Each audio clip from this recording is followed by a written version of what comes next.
I own a construction company in Ohio. It's an S-Corp. What are your thoughts on setting up an XRP corporate treasury reserve? I don't like XRP held in an S-Corp or a C-Corp. And the reason for that is if you do get sued, especially if it is a construction company, I don't know if you have your assets held in that construction company, you've separated out the service-based business that you do. If you haven't done that, I would highly recommend that. I would have a holding company that owns the assets and a service company that leases the assets from the holding company just to separate a lot of that liability. I don't know if you're a general contractor or a sub or what you do in the construction business.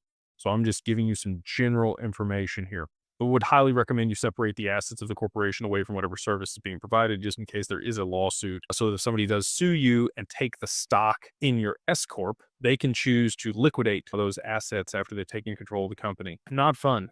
Not fun at all. And that's why we often recommend, always almost, an LLC to hold digital assets because there's equity units. And the reason that we set things up there in Wyoming is there's strong charging order protection, creditor protection there in Wyoming versus some other states like Ohio. An S Corp also limits your ability to be owned by a trust. It has to be owned by an individual. It cannot be owned by another corporation. So, S Corps are great for taxation, but you can take the S Corp election for an LLC and still get that pass-through taxation. So I understand why you would do it for your construction company, especially if you have partners or you want to grant equity to people. Stock options is fantastic. An ESOP can be done through a construction company. There's a lot of reasons that you would structure a construction company as an S Corp, but I wouldn't, normally recommend setting up a treasury component to that company just in case, again, if you haven't segregated the liability or potential liability away from the corporation, of getting sued and somebody does take ownership of your stock, they could absolutely liquidate those positions and pay themselves back or take the XRP itself and then give you back the useless stock on the other side of that. So again, I would silo that out.